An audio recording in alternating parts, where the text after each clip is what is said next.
Noakhali city the royal city of Bangladesh Facebook page থেকে আমরা এখন বর্তমানে আছি মিরওয়াশপুর, আমাদের বেগমগঞ্জ উপজেলার নোয়াখালী।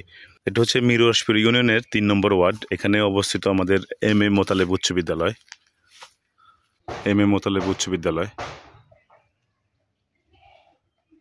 ১৯৯৭ সালে প্রতিষ্ঠিত স্কুলটি এখন শিক্ষা কার্যক্রম একেবারে বন্ধ।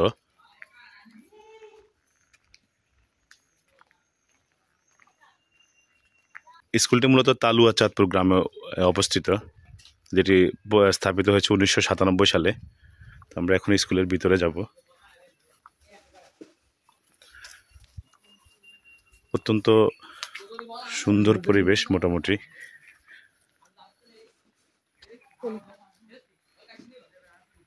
একটা মাঠও আছে এখানে, যে বাচ্চারা খেলাধুলা করতেছে স্কুলের মাঠে। পাশে একটি মাঠ, এই যে মাঠের সামনে, স্কুলের মাঠের সামনে যে জমিগুলো আছে। মুরব্বি, কোন জমিটা স্কুলের? এই যে ওই আপনার ওই টাঙ্গি দেখছেন নি টয়লেটের?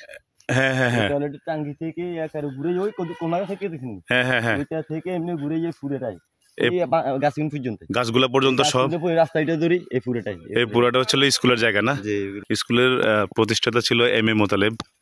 উনি প্রতিষ্ঠিত করছে এই স্কুলটি। অনেক কার্যক্রম মনে হয় ৫-৬ বছর থেকে বন্ধ। এর আগে মানে খুব ভালোভাবে চলছিল স্কুল। আমি এখন কথা বলবো এই অত্র অঞ্চলের একজন মানুষের সাথে, একজন ব্যক্তির সাথে। আপনার বাসা কোথায়? মানে মিজিবাড়ি, স্কুলের পাশে। আচ্ছা, স্কুলটা কতদিন থেকে এটা বন্ধ, মানে আপনার কার্যক্রম বন্ধ? ৫-৬ বছর ধরে এটা বন্ধ আছে। ৫-৬ বছর ধরে বন্ধ। মানে এর আগে কি জমজমাট ছিল স্কুলটি? এর আগে জমজমাট ছিল, ফলাফানিও ছিল।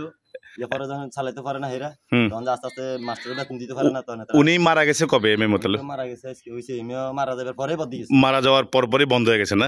তো আপনারা কি চান যে এটা আবার চালু হোক? জি, আবার ইনশাআল্লাহ যদি এটা চালু হয় তাহলে আমাদের এলাকার ভালো হবে। কোনো দায়িত্বশীল ব্যক্তি যদি এটার দায়িত্ব নেয় তাহলে আপনারা মানে এখন তো মানুষজন তো মনে হয় ইয়েতে যায়, বজরা স্কুলে যায়, পোলাবন্ধ মানে বজরা স্কুলে যায়, মসজিদের হাট যায়, ওই যে অনেক দূর হয়ে যায় তো না? আচ্ছা, ঠিক আছে। তো আমাদের সবচেয়ে ভালো দেখ, আপনাকে অসংখ্য ধন্যবাদ। তো দর্শক, শুনলেন আপনারা এই এলাকাবাসীর কথা। আসলে অত্র অঞ্চলে এই স্কুলটি ছিল অত্যন্ত প্রসিদ্ধ এবং জনপ্রিয় স্কুল। ৯৭ সালের প্রতিষ্ঠিত, এবং এম এ মোতালেব যিনি প্রতিষ্ঠাতা করছেন তিনি মারা যাওয়ার পর থেকে স্কুলের কার্যক্রম একেবারে বন্ধ। তো আমরা অনতিবিলম্বে এবং চাচ্ছি যে এই স্কুলটি আবার চালু হয়, তাহলে এই এলাকার ছাত্রছাত্রীদের, কোমলমতি শিশুদের ভোগান্তি কমে যাবে বলে আশা করি। যে বিশাল জায়গা আছে স্কুলের, যে এখন অনেকটা জরাজীর্ণভাবে পড়ে আছে স্কুলের ভবনটি। এই যে অনেক দিন থেকে বন্ধ, ফ্লোরে তালা লাগানো। আমরা এখন ভিতরে যাচ্ছি। এই যে এখনো জরাজীর্ণভাবে এই যে বেঞ্চগুলো পড়ে আছে, এই যে বিদ্যুৎ লাইনও আছে এখানে, কিন্তু যে সবকিছুই। আমরা এখন কথা বলবো সভাপতি যিনি, ওনার সাথে। আচ্ছা, আসসালামু আলাইকুম, ভালো আছেন নে? আচ্ছা, স্কুলের কার্যক্রম কত বছর যাবত বন্ধ? এটা তো ৫ বছর করোনার অনেক বন্ধ না? এর আগে কিন্তু সচল ছিল। মানে যিনি প্রতিষ্ঠাতা এম এ মোতালেব, উনি মারা যাওয়ার পরে কি কার্যক্রম বন্ধ না? আচ্ছা, আপনারা কি চান, মানে আবার এটা চালু হোক? কোনো আমরা চাই, তবে চালু হইলে তো ভালো। তাহলে এই অত্র অঞ্চলে যে শিক্ষার্থী আছে তাদের একটু কষ্ট লাঘব হবে আর কি।